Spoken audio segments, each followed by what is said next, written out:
Criador abençoe você e sua casa. Aqui Rogério Canova e eu tenho a presença da minha esposa Mariane. Olá, bênçãos a todos. Seja bem-vindo ao Sobrevivência, compromisso com os fatos históricos, escriturísticos, você vai encontrar aqui nesse canal.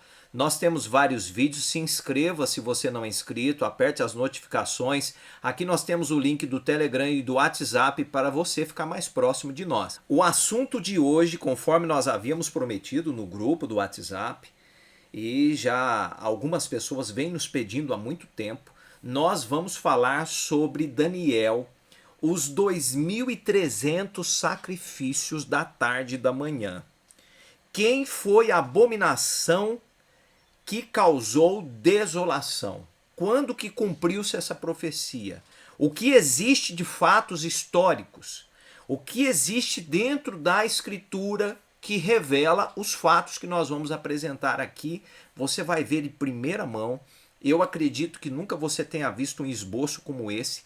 Nos acompanhe, vai valer muito a pena. Antes de tudo, você precisa de entender o contexto histórico escrito do livro de Daniel. A Mariane fará a leitura aqui. Eu peguei uma parte de uma enciclopédia aqui para a gente entender o que é Daniel, o livro de Daniel. Adições em Daniel é a parte considerada deuterocanônica do livro de Daniel. Além da parte escrita originalmente em hebraico, temos em Daniel as adições de origem grega. Os capítulos 3, 24, 90, até Versículo do verso 24 a 90, capítulo 13 e 14 não constam na Bíblia hebraica e nem nas versões da Bíblia comumente usadas pelos protestantes. Você pode acompanhar depois aí na sua Bíblia, tá? Você vai lá no capítulo 3, você vai encontrar a história da fornalha, né? O finalzinho da história da fornalha ele não contém, tá? A gente pode falar sobre isso no outro livro depois, com os amigos de Daniel.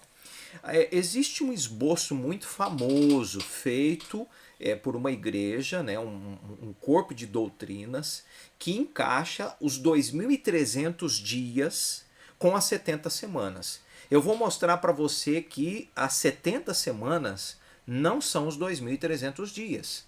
Eles encaixam propositalmente, é doce o contexto deles, é bem feito, mas não é a realidade do texto. E eu vou mostrar para você hoje. Hoje nós vamos falar sobre os 2.300 dias e no próximo vídeo nós vamos falar sobre as 70 semanas, porque são situações distintas.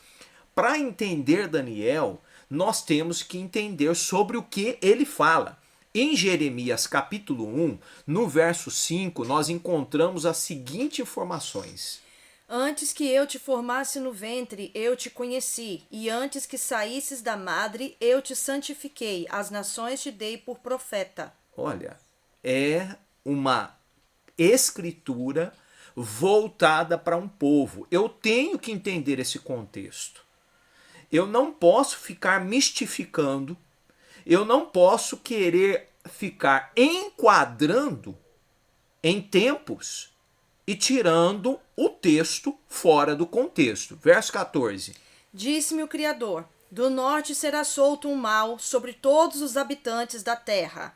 Verso E 16. eu pronunciarei contra eles os meus juízos por causa de toda a maldade deles, pois me deixaram e queimaram incenso a deuses estrangeiros e se encurvaram diante das obras das suas mãos. Se você vê o verso 1 lá em cima, você vai ver que é uma palavra do Criador, certo? Referida a Jeremias.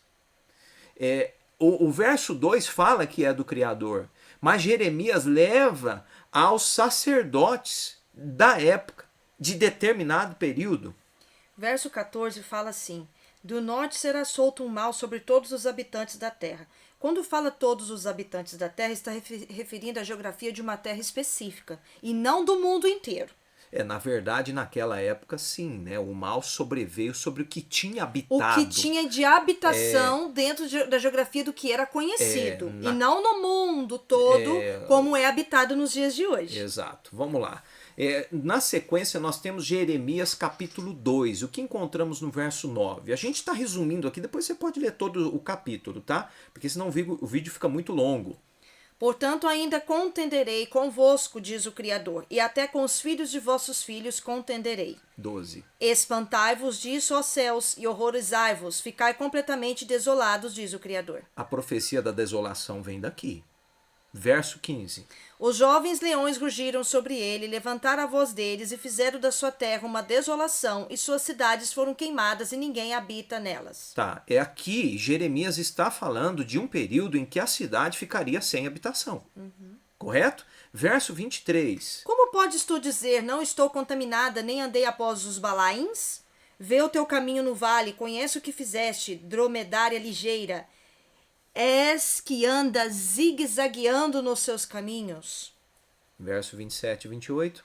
Que dizem ao pedaço de madeira, tu és meu pai, e à pedra, tu me geraste, porque me viraram as costas e não o rosto, mas no tempo da sua angústia dirão, levanta-te e livra-nos. Onde, pois, estão os teus deuses que fizeste para ti, que se levantem, se te podem livrar no tempo da tua angústia, porque os teus deuses, ó Judá, são tão numerosos como as tuas cidades. Pronto, é uma profecia para um povo. Você tem aqui, resumindo toda a história, você tem um prenúncio dado pelo Criador de que ele vai castigar o povo por conta de a idolatria. Certo? E ele está falando aqui sobre uma destruição da cidade, sobre uma consumação, o consumir desse povo e tudo mais, tá? Então é importante você entender todo o processo profético para a gente não querer colocar nos nossos dias e dizer, tem cumprimento duplo, né, Mariana? A gente estava estudando aqui, a Mariana estava comentando sobre isso. As pessoas têm costume de falar sobre cumprimento duplo de profecia. Triplo. Não, a profecia não fala isso. Nós vamos ler o que tem na profecia. Pelo menos é o que nós temos em mãos. Se foi feito ajuste por época, como foi feito em Daniel, escrito em tempos diferentes, os capítulos, o próprio texto mostra isso, e nós vamos mostrar para você aqui hoje. E Daniel escreve capítulos em períodos de reinados diferentes. A descrição ali, o copista depois mostra isso, mas nós vamos chegar lá. Então nós vamos agora para Jeremias 6 para entender um pouco melhor o povo e a profecia. Ó filhos de Benjamim, ajuntai-vos para fugir do meio de Jerusalém, e tocai a buzina em Tecoa, e levantai um sinal de fogo sobre Bet-Haquerem, porque do lado norte surge um mal e uma grande destruição. Do norte vem uma grande destruição. Verso 6. Porque assim diz o Criador dos exércitos, cortai abaixo árvores e levantai barreiras contra Jerusalém. Esta é a cidade que há de ser castigada, só opressão há no meio dela. Jerusalém. O povo dele morava lá. Entende? Não é Nova York. Não é São Paulo, tá? Por favor, vamos entender o contexto, tá? Verso 15. Porventura envergonham-se de cometer abominação? Pelo contrário, de maneira nenhuma se envergonham, nem tampouco sabem que coisa é vergonhar-se. Portanto, cairão entre os que caem no tempo em que eu os visitar. Tropeçarão, diz o Criador. Assim diz o Criador, ponde-vos nos caminhos, e vede e perguntai pelas veredas antigas, qual é o bom caminho, e andai por ele, e achareis descanso para as vossas almas. Mas eles dizem, não andaremos nele. Não, o povo não queria, tá? O povo está se opondo a ouvir os prenúncios do Criador. Olha só que pérola aqui dentro da profecia de Jeremias. Nós não vamos falar em detalhes sobre as 70 semanas hoje, tá?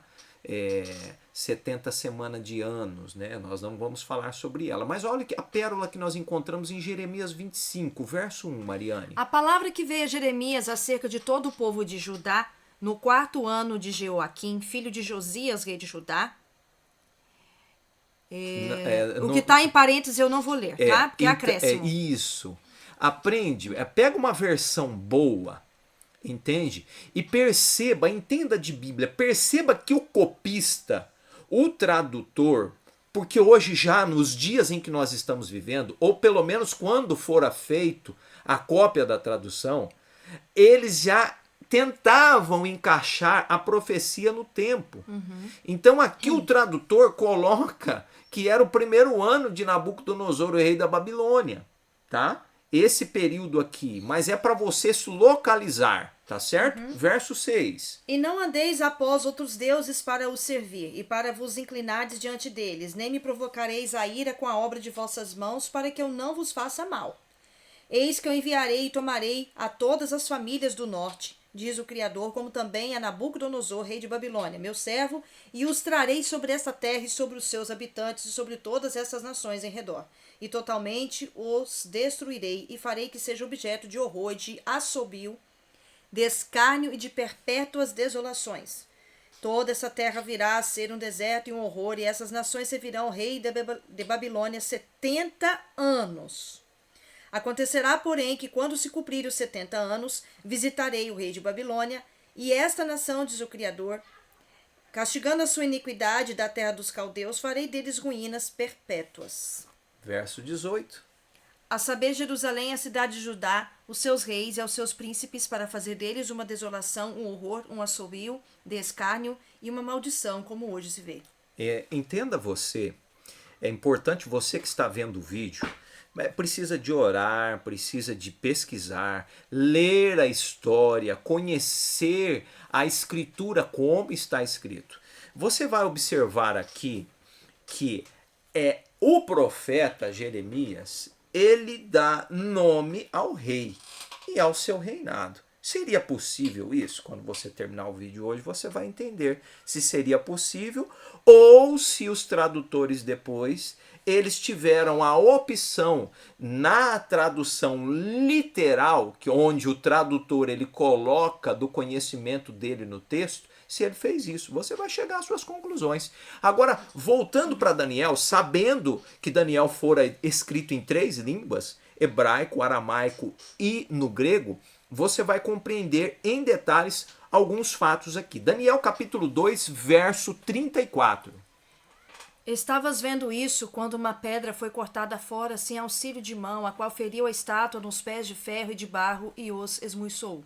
Então foi juntamente esmuiçado o ferro, o barro, o bronze, a prata e o ouro, os quais se fizeram como pragana das eiras do estio, e o vento os levou, e não se achou lugar algum para eles, mas a pedra que feriu a estátua se tornou um grande monte e encheu toda a terra. Tu, ó rei, és rei de reis, a quem o Criador do céu tem dado um reino, poder, força e glória, e onde quer que habitem os filhos dos homens, na tua mão entregou os animais do campo e as aves do ar, e fez que reinasse sobre todos eles, tu és a cabeça de ouro.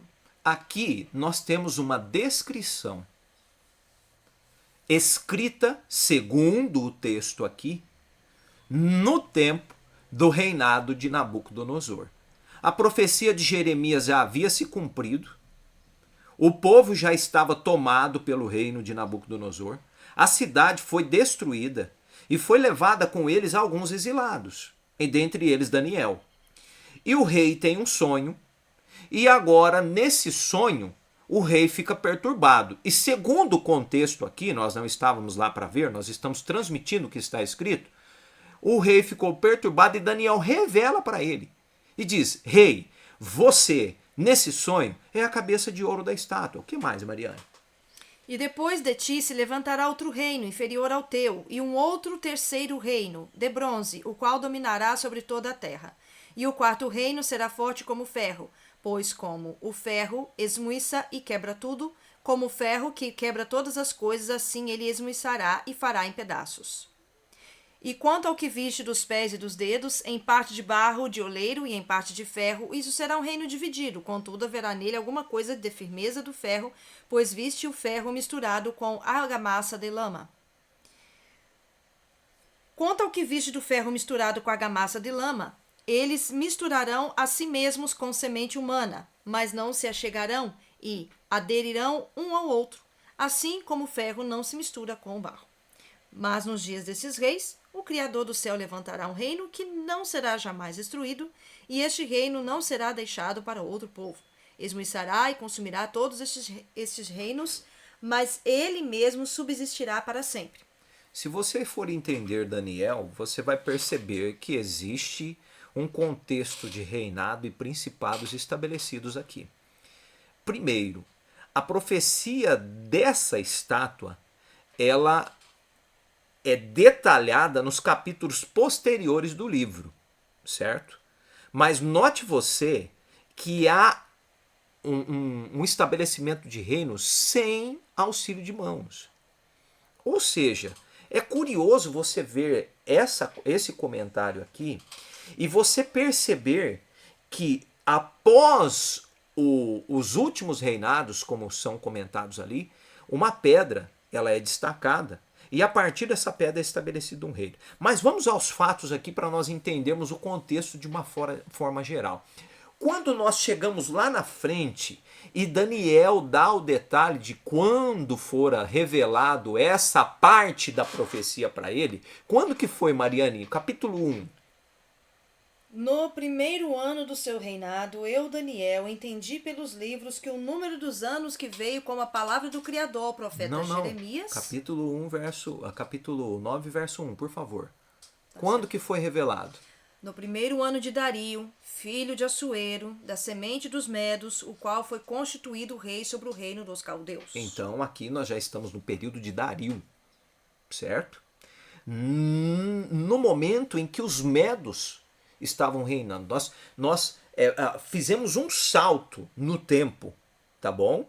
Não é porque hoje os capítulos de Daniel estão todos reunidos que Daniel recebeu as visões todas numa semana. Ele já estava no reinado dos Medos. É como se nós estivéssemos lendo e esquecêssemos desses detalhes. Agora olha o verso 2. Que revelador. No primeiro ano do seu reinado de quem? De Dario. Eu, Daniel, entendi pelos livros que o número dos anos que veio como palavra do Criador ao profeta Jeremias, em que haviam de cumprir-se as desolações de Jerusalém, era de 70 anos. 70 anos. Onde que Daniel entendeu essa revelação? Pelo livro do profeta Jeremias. Então, eu não posso separar uma profecia da outra. Tá? Então vamos lá, vamos agora compreender. Agora que você tem essa visão do tempo, fica mais fácil de compreender o contexto, tá certo? O capítulo 7, o verso 13 e o 14 falam sobre detalhes importantes. Verso 13. Eu estava olhando nas minhas visões da noite, e eis que vinha nas nuvens dos céus um como filho do homem, e veio até o ancião de dias. E eles o fizeram chegar até diante dele. E foi-lhe dado domínio, a honra, o reino, para que todos os povos, nações e línguas o servissem. O seu domínio é um domínio eterno, que não passará, e o seu reino tal, que não será destruído. Em que momento em que esse semelhante... Foi um ajuste do cristianismo isso aqui? Eu não consigo dizer. Nós vasculhamos durante esses dias... estamos fazendo isso há tempo, para entender o contexto histórico. E não dá para você detalhar o quanto de ajuste que fora feito. Isso pode ser um acréscimo? Não sei. Eu estou discutindo o que está no texto, tá? Não estou discutindo a veracidade do texto. Agora, o texto diz que Daniel estava olhando nas visões dele de noite, num tempo habituado ao capítulo 7 do livro, após aquela visão que ele teve lá no capítulo 2, que um semelhante ao Filho do Homem é levado até o ancião de dias e recebe o reino. Entende? Se você for comparar esse texto aqui com a pedra que atinge o reino todo lá atrás, você vai ter uma compreensão da parte espiritual absurda. Entende? Um reino é estabelecido. Não há mais reinados a partir do estabelecimento desse reino. Não há mais reinados. Não há mais uma nação única reinando.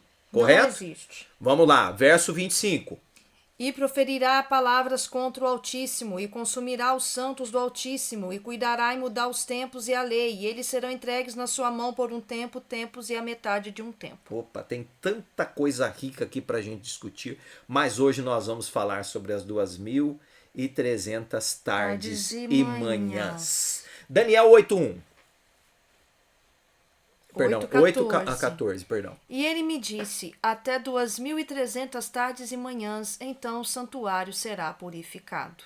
Quando você vai estudar a história, você vê claramente aqui que não são 2300 anos. Jamais pode ser. Ah, mas eu vou usar. Tem no livro de Jubileus essa forma de observação. Tem no livro de...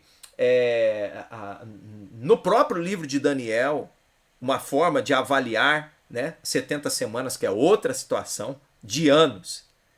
Agora, o texto aqui é muito claro.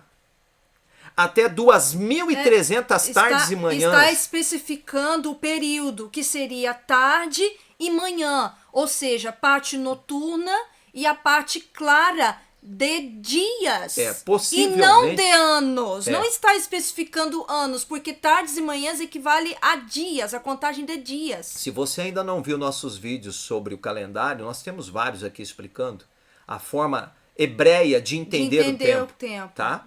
Então são 2300 sacrifícios diários. Entende? Não tem. É uma contagem clara.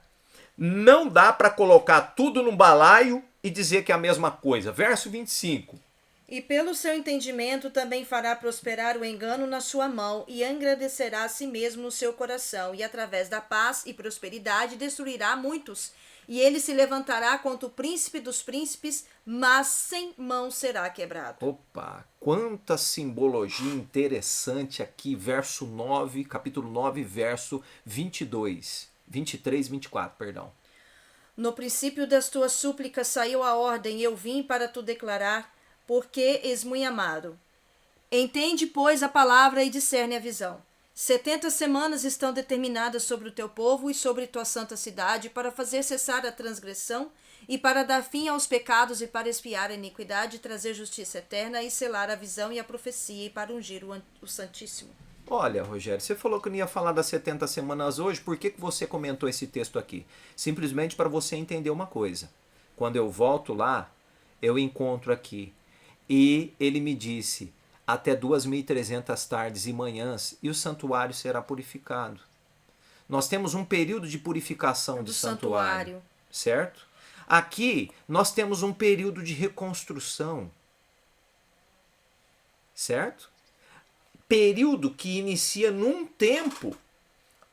Uma profecia fala sobre uma reconstrução e purificação, e a outra profecia fala só sobre purificação.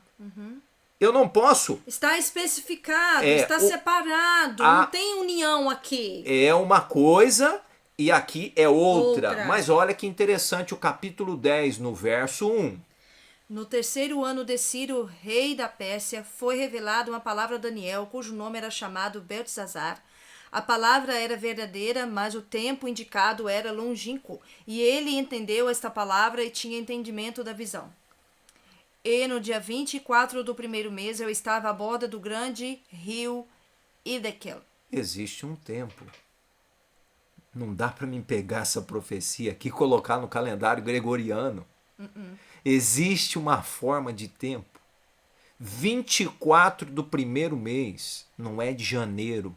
Não. Você pode rebolar. Você deve estar aí se mordendo, você que anda pregando profecia aí no seu canal, ou pregando para as outras pessoas a respeito de termos de Daniel para os nossos dias, sendo que você nem entende o calendário que esse povo viveu. Como é que você vai colocar um termo profético num calendário gregoriano? 1844, meu irmão, você pode rebolar, seja você pastor ou membro, eu respeito sua fé, é bonita, é interessante, mas não cabe ao calendário gregoriano. Se você quer achar a data, vai conhecer o calendário criador. Verso 29. 20, perdão. Ele disse, sabes por que eu vim a ti? Agora, pois, tornarei a pelejar contra o príncipe dos persas, e saindo eu, eis que virá o príncipe da Grécia.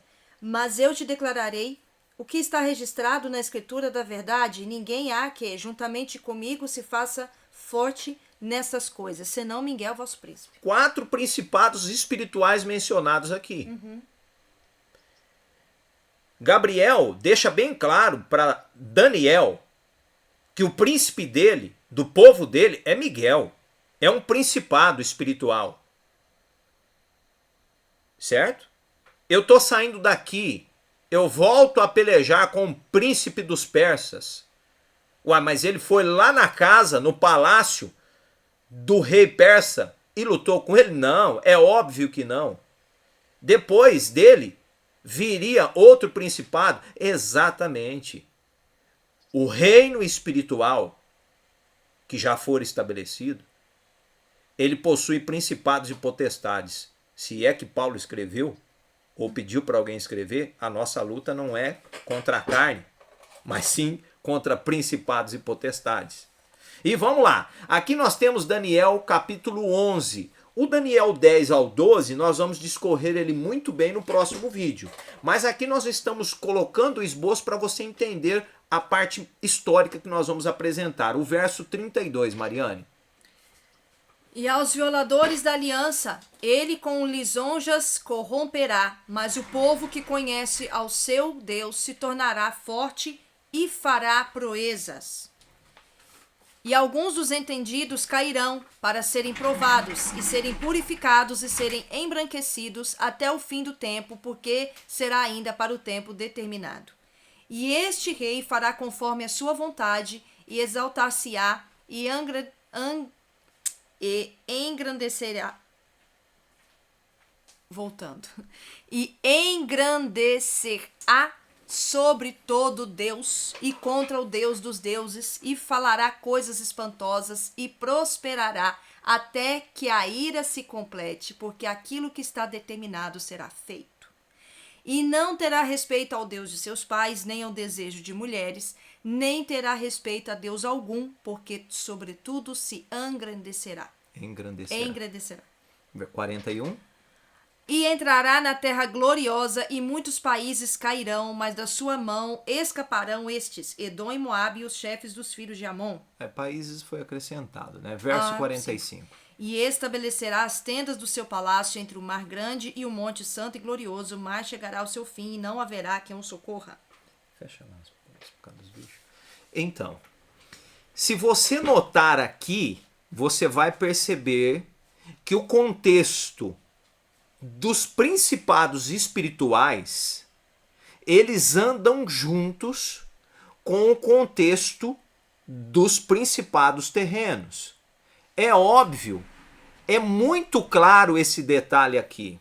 Ora, ele engrandecerá até os deuses, é colocado aqui. E ele corromperá tudo que se conhece a respeito do Criador.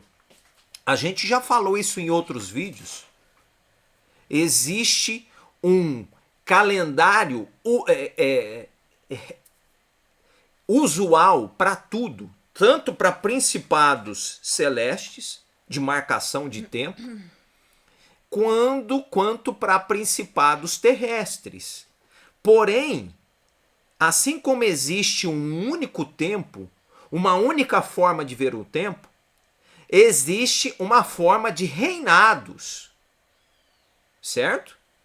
Se você não recorda, eu vou recordar você aqui de uma passagem do Evangelho, aonde perante o Cordeiro, o ungido, o Messias, o que eles chamam de Jesus hoje, Satanás é colocado, ele vai até ele e diz assim, ó, tá vendo isso aqui? Eu te dou. Ele diz, não é teu para que seja dado. Você não pode me dar, não te pertence. Você entende?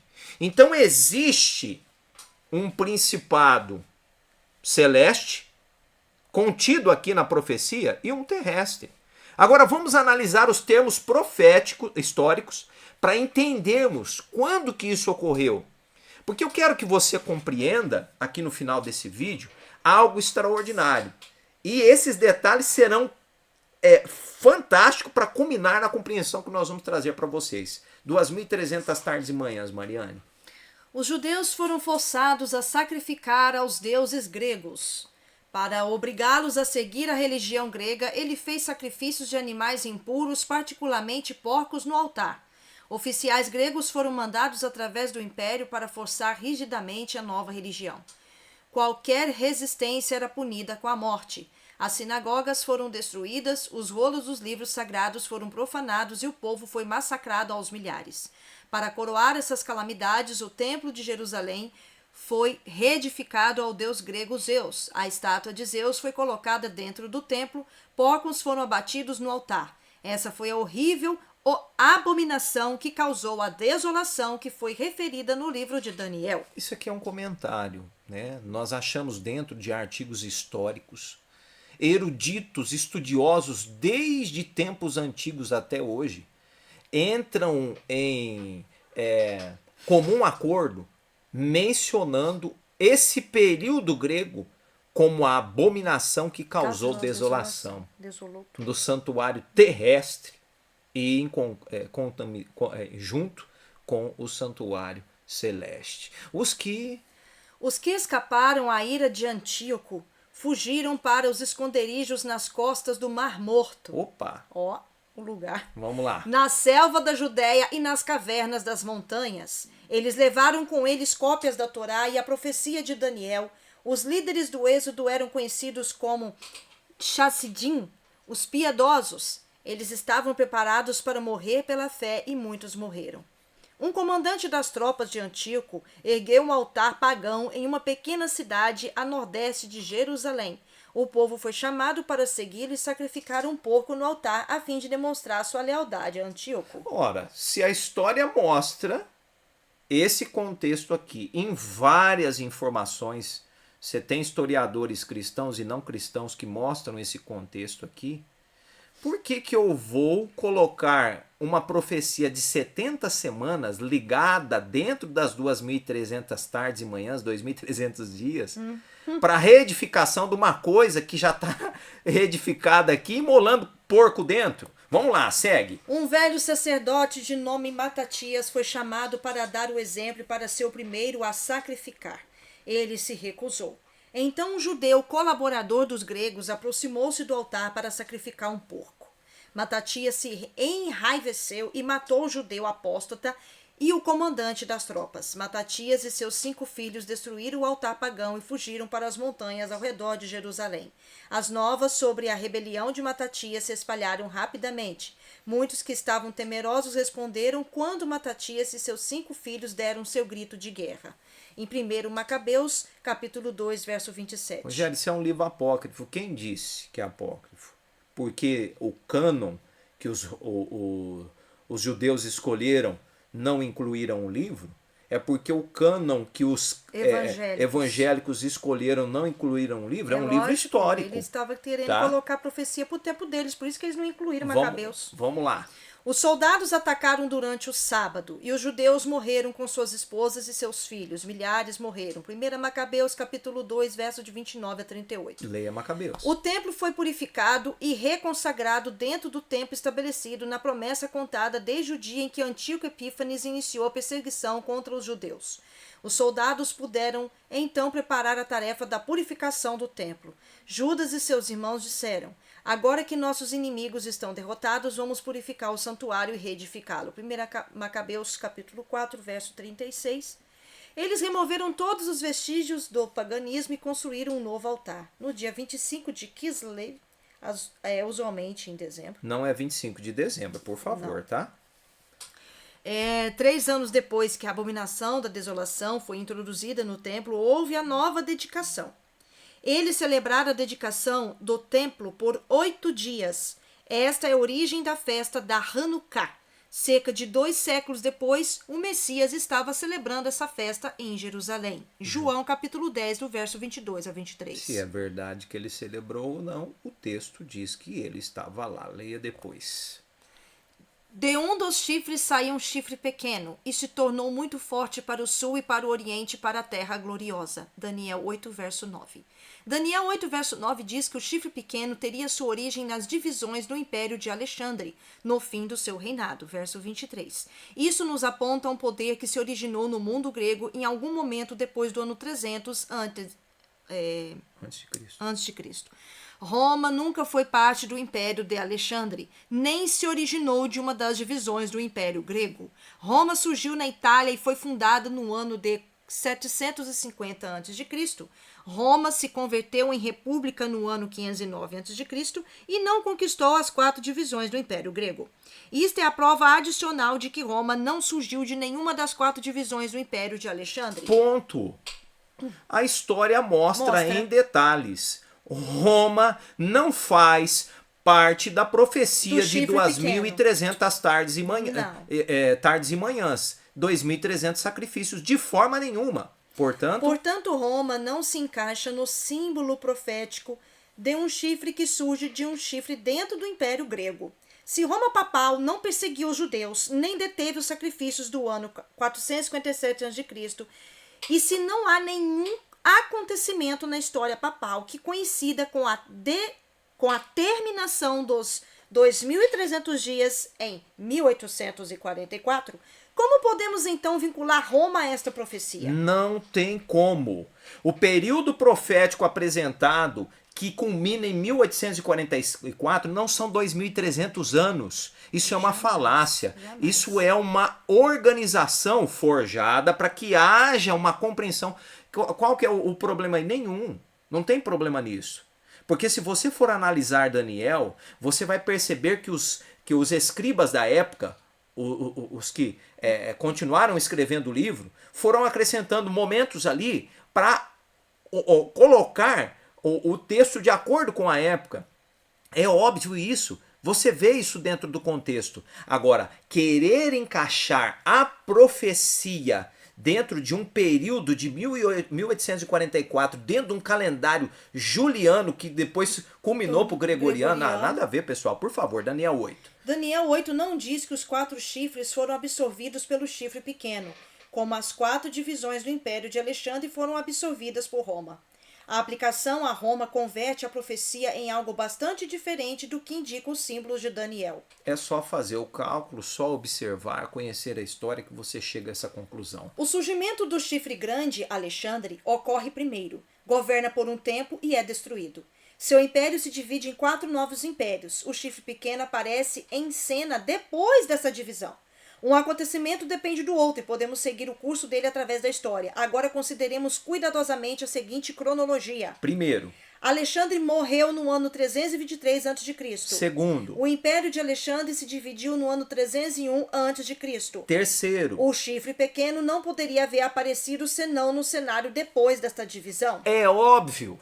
Como é que então eu vou distorcer o posicionamento do surgimento do chifre porque eu quero encaixá-lo na profecia? Como poderia o chifre pequeno estar ativo no ano 457 a.C., quando a profecia não mostra que surgiria senão depois do ano 301 a.C.? O chifre pequeno de Daniel 8 é um rei, não um império. Exatamente. Jamais fora colocado na profecia o chifre pequeno como um império. Ele é um rei.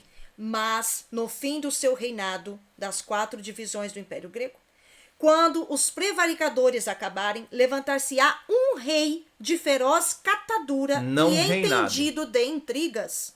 Capítulo 8, verso 23. Não pode haver nenhuma dúvida de que aqui Gabriel identifica o chifre pequeno, do versículo 9, como um rei de feroz catadura.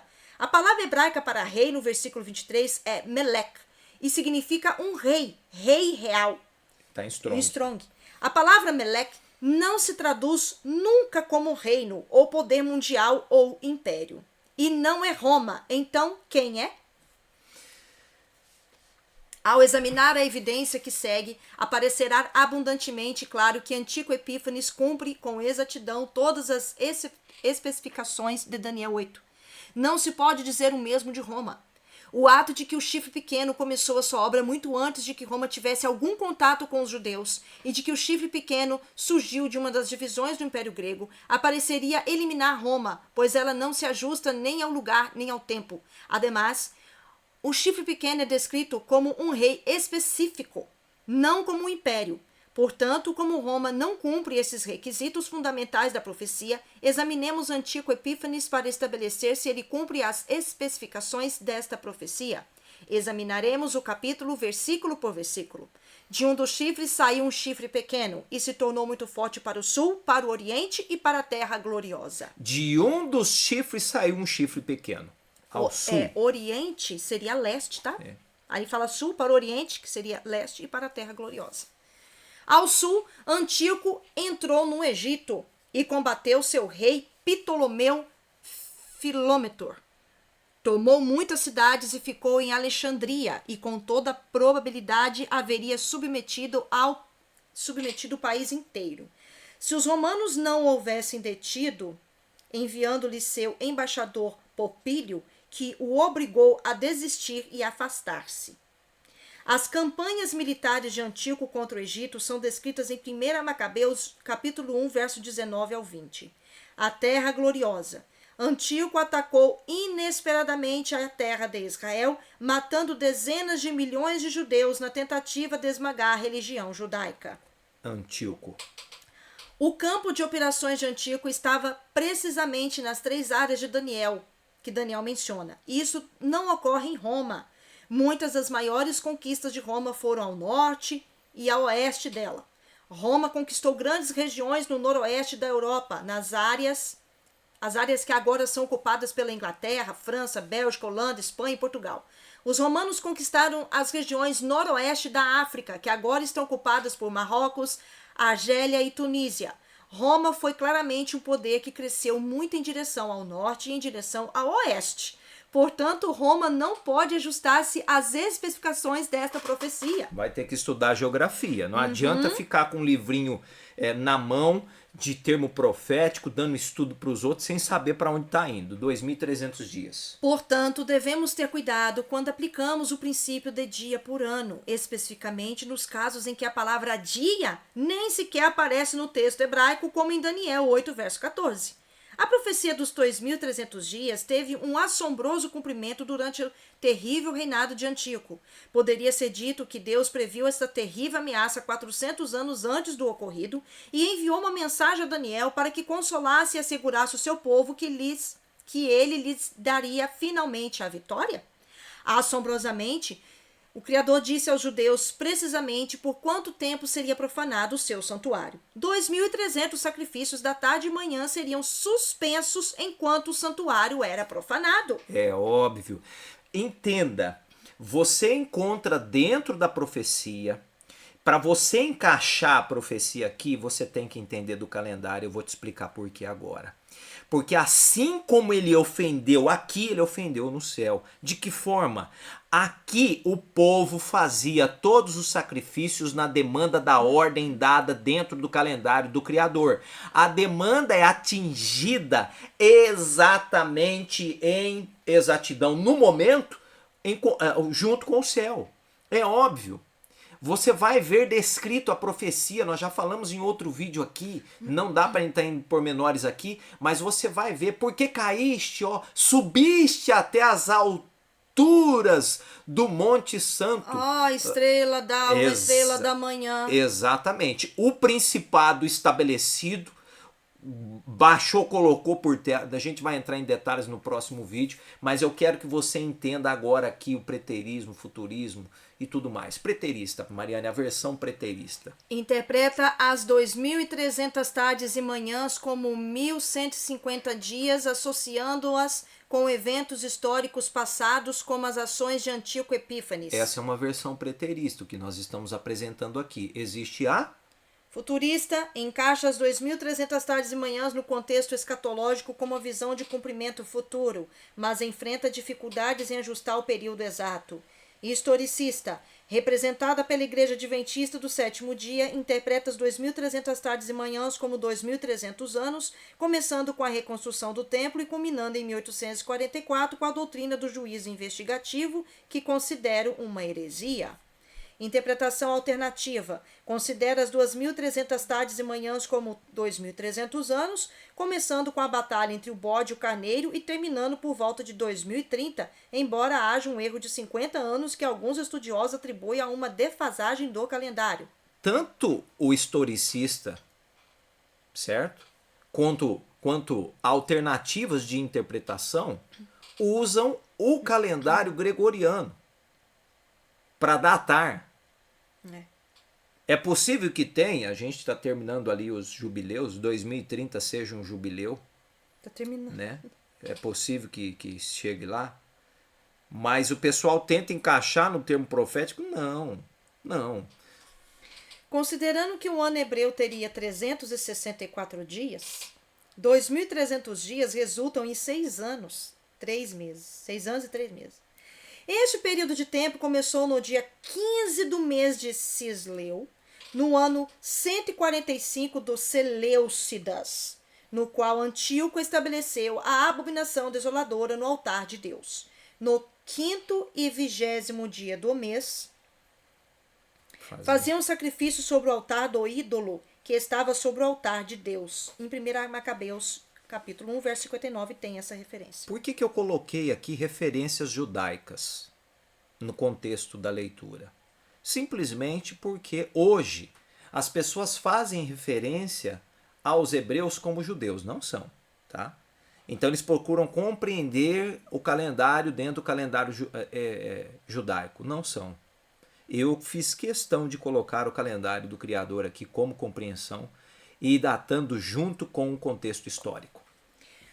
Macabeu se levantou e iniciou uma revolta contra Antíoco. Durante mais de 3 anos lutou e combateu contra Antíoco. Finalmente, o período de 2.300 dias terminou com sua vitória sobre Nicanor no dia 13 do mês de Adar, ano 151. Isso se encaixa com os 2.300 dias como havia predito Daniel. Na realidade, os judeus desse período reconheceram esses acontecimentos como um cumprimento direto de Daniel 8. Os hebreus desse período compreenderam. Lá naquela época eles compreenderam que era um cumprimento. Tanto eles quanto Daniel. Daniel foi compreender a profecia dentro do livro de Jeremias.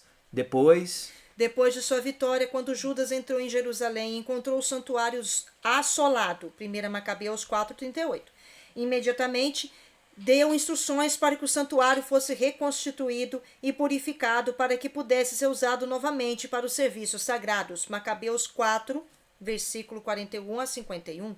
Os judeus comemoravam o triunfo de Judas como uma festividade anual chamada a Festa da Dedicação, o Hanukkah. O Salvador honrou essa festividade com sua presença em João 10, verso 22.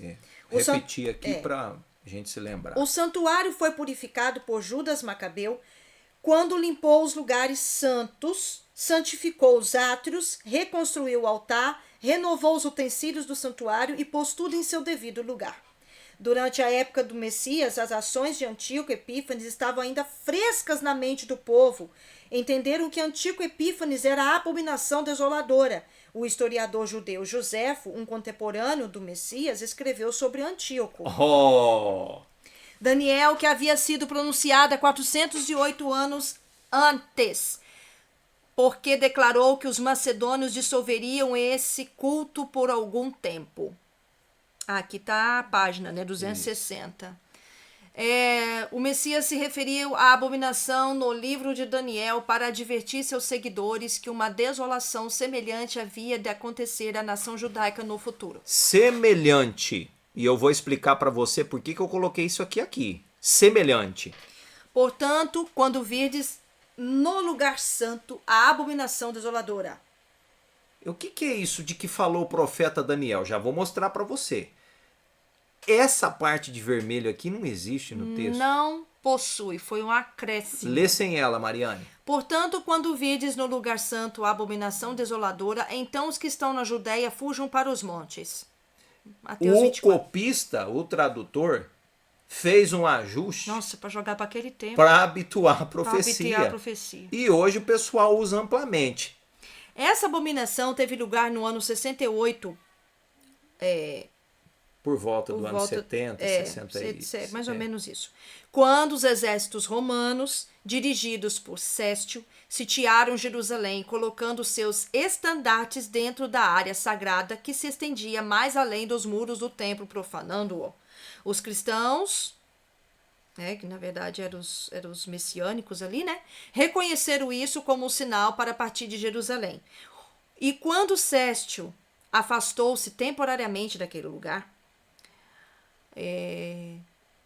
os cristãos saíram e nenhum só cristão morreu na subsequente destruição de Jerusalém por Tito no ano de 70 depois de Cristo. Em 14 de abril de 70, Tito e o exército romano marcharam sobre Jerusalém. Faltavam 3 dias para a Páscoa e a cidade de Jerusalém estava lotada. Foram 4 batalhas no monte do templo onde os judeus defenderam ferozmente sua posição. Foi somente na 4ª batalha, em meio a um incêndio, invadir o templo e o saquearam por suas riquezas, em 30 de agosto do ano 70. Aqui eu coloquei dentro do calendário juliano e gregoriano, porque é o que A história contém. hoje o gregoriano, mas na época juliano, porque era o que continha.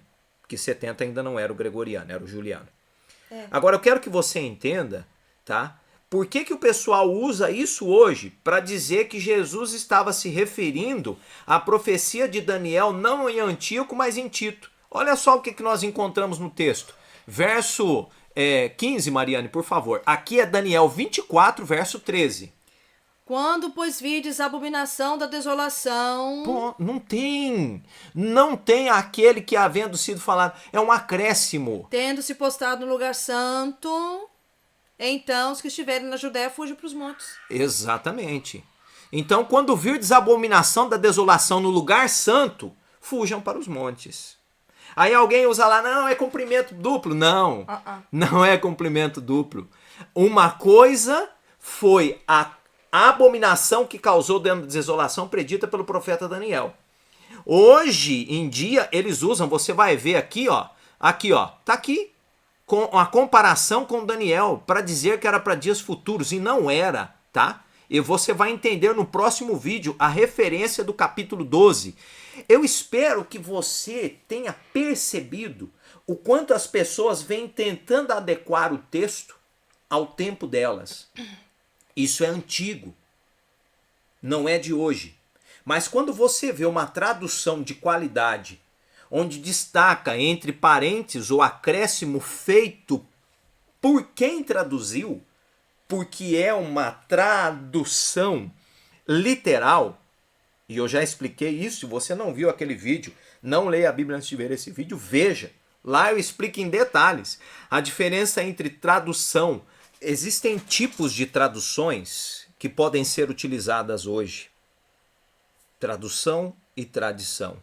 O tradutor pode, no momento da tradução, colocar da sua tradição, do seu costume, da sua forma de entender. Isso seria uma tradução literal. A tradução interlinear, que também é difícil de você dar veracidade a todos os fatos ali anotados, o tradutor é obrigado a pegar o texto, ele escolhe um texto, seja de onde for, de preferência que não seja da Septuaginta, e ele traduz exatamente do jeito que está em cima e embaixo. Essa é a interlinear, seria uma das melhores. Então, para você ter uma compreensão do termo profético, você precisa de entender todos esses detalhes. Aqui nesse vídeo nós tentamos colocar para você um esboço histórico, para você perceber que o livro de Daniel fora escrito em tempos diferentes. Os capítulos. Alguns historiadores ainda dizem que partes de Daniel foram acrescentadas depois, no período deuteronômico. Agora, quando a gente percebe esses detalhes, há uma compreensão maior. Porque a parte grega, você imagina, você pega uma Bíblia como a Bíblia de Jerusalém, por exemplo, Você encontra referências no rodapé apontando para Antíoco. Mas alguém vai dizer assim, é claro que eles vão apontar para Antíoco, eles querem tirar o reinado deles da reta. Não, não é bem assim. Eruditos, todos historiadores estudiosos, percebem que realmente o único que encaixa na profecia é Antíoco. Você vai perceber no próximo vídeo a diferença da profecia das 2.300 tardes e manhãs e da profecia das 70 semanas. São 2.300 sacrifícios e não 2.300 anos. Quantos sacrifícios existem dentro de 2.300 anos? O termo profético, bem traduzido, bem observado, quando se entende uma liturgia de um calendário feito para um povo estabelecer todos os seus sacrifícios, se entende a profecia. Se você não entende a liturgia, você não consegue entender o termo profético. E a história comenta ali, né, a respeito desses 2.300 dias, que seria 6 anos e alguns dias, né? Eu espero que você tenha compreendido. Nós vamos ficando por aqui. No próximo vídeo você vai ver a beleza do que é ver o contexto dentro do texto, sem tirar da estrutura histórica e escriturística. O Criador abençoe você e sua casa. O Criador abençoe a todos.